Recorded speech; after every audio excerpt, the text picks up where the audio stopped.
Back here at home now, the Cultural and Creative Industries Federation is holding a send-off prayer for slain rapper eNCA. Kiernan Forbes and Tibz were gunned down on Friday night in Durban. Let's go to Nqobile Madlala, who is keeping an eye out on the prayer. Nqobile, exactly how have people described, for instance, eNCA? What difference did he make in their lives?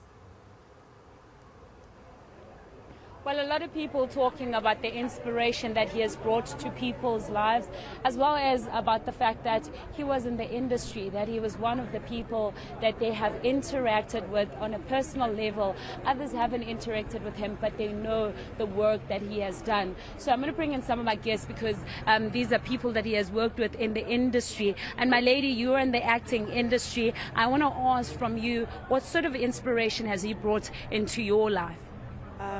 Well, I think as a young woman who's in the arts and who loves music and all genres of music, aka Nqobile Madlala from a very young age, and seeing people like Kiernan go into the industry and actually facing their fears and taking charge of their dreams and succeeding also encouraged us as young artists in the industry to have no fear and to just go for it and to always speak your mind.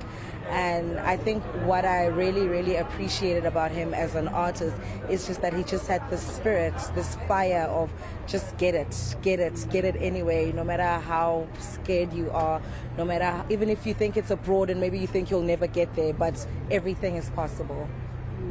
Everything is possible. Is that what brings you here today? Yes, I'm here to pay tribute, even though unfortunately I never got the opportunity to meet him personally, but through his music and through just, watching him and watching his interviews and his performances from across the continent and the world, you almost felt as if you knew him personally, even though you had never met him. And I just want to say condolences to him and his family. Thank you very much for speaking to us. Masego, there is a gentleman here I want to bring in. He cut eNCA's hair on his last day. I mean, I can imagine it was very difficult for you to learn of the news. Who told you? It was actually 20 to 30 minutes after I left eNCA, and I got home and I got a message on Instagram saying that the event was cancelled. And then next month I just started getting messages, and I just didn't want to believe that it's true. And it was really sad for me to, to find out that he's gone. I just couldn't believe it. I still can't believe it up till now. Take me through the conversations that you had before you left and he continued with his day. So the first thing when I started cutting eNCA's hair, he asked me, "So are you the best?" I said, "No, we'll see after I cut. You will let me know." And then as we are cutting, he's like, "No, this is the one." It's like, "No, this is the one." No. And then when I was done, with the finishing touches, his last words to me was, "No, this is the best haircut I've received in years. And that was such an honor for me to have given him his last haircut. And it still touches me up till now. And I don't think I'll ever forget that moment that I shared with him. And I understand there were promises that were made between you two? Yeah, so he was like, "No, I might take you with me. You might be my personal barber." And I was excited. I just I thought it would be the first haircut of many. And then for me to find out that he's gone, it was really touching for me. And when you found out, how did you feel? I broke down in tears. I'm not gonna lie. I broke down in tears. I cried because the conversations that we shared, it weren't just normal conversations, conversations on a personal level.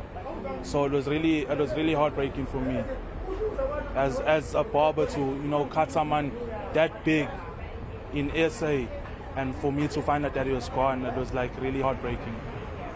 I'm sorry for your loss. Well, Masego, as you can hear, there are a lot of people who have been heartbroken about what has happened to eNCA, and of course, industry colleagues continue to come and pay their respect. What would you like to say to his fans?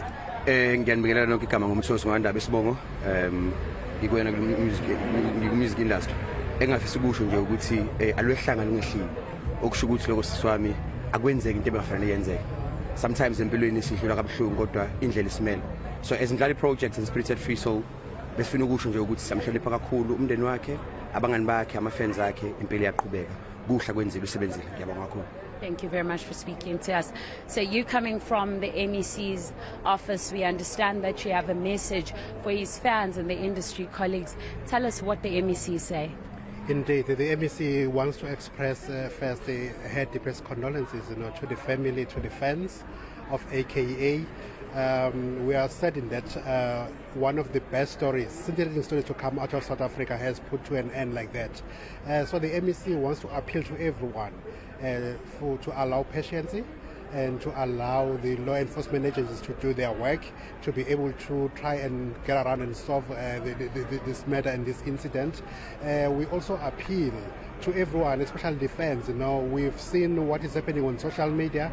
We just want to be allowed the space to work as a government to support artists and to be able to assist where we can in terms of resolving the matter. So that's basically the message from the MEC of Arts and Culture in KwaZulu-Natal.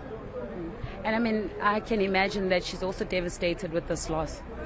She is. She is indeed. She wanted to be here, in fact, to be able to lay the flowers, the wreath here, where it all happened, but due to other commitment, she could not make it. But basically, we also want to appeal that KwaZulu-Natal is not as unsafe as it is perceived to be at the moment. These are the incidents of criminality that plagued the country, that needs all of us to come together to fight. We cannot lose artists in such a brutal manner. We cannot allow any life to be lost in such a brutal manner. So this is our commitment, to try and work with everyone. The artists themselves, we are happy that they came, the brotherhood, the solidarity they showcase coming here to pay tribute to eNCA. This is amazing, outstanding, coming from the artists themselves. We hope everyone and every artist around the country is doing the same. And in the coming days, we're going to see a lot of things happening. The artists, we urge them to come in their numbers wherever the gatherings are, be it the memorial service, be it the send-off of eNCA, because he represented everything that is in the South African industry, and we are satisfied that his contribution will go a long way to create legacy, especially for the hip-hop industry that is fledgling in South Africa. And I can imagine that you are going to be putting pressure to the police to do the work to the best of their ability and perhaps crack this case. Yes, in fact, the government itself, led by Premier Nqobile, is doing just that. MEC has been in contact with the Premier to see if it can be expedited, in terms of trying to resolve it. You heard for yourself here, the artists, they said they've got great confidence in Nhlanhla Mkhwanazi, the General Nhlanhla Mkhwanazi, the Provincial Commissioner, to try to get around and resolve the matter. This is the confidence that we have on law enforcement agencies. Thank you very much for speaking to us. That's Nqobile from the MEC of Arts and Culture in KwaZulu-Natal, but also that very sad part where we heard from the barber who had the last moments with eNCA, thinking that it will be one of many, he says. Unfortunately, it was not. But of course, the artists have reiterated that justice does need to be served. Masego, when the artists were celebrating here the life of eNCA and Tibz, we saw Tibz family also arriving. They were not ready to speak to the media, they did say, but they have arrived, and we do understand that they are on their way to the mortuary, which would be in Phoenix. But it's quite a sad moment for many. But they have now celebrated his life, celebrated both their colleagues' lives, and at the same time mourned their passing.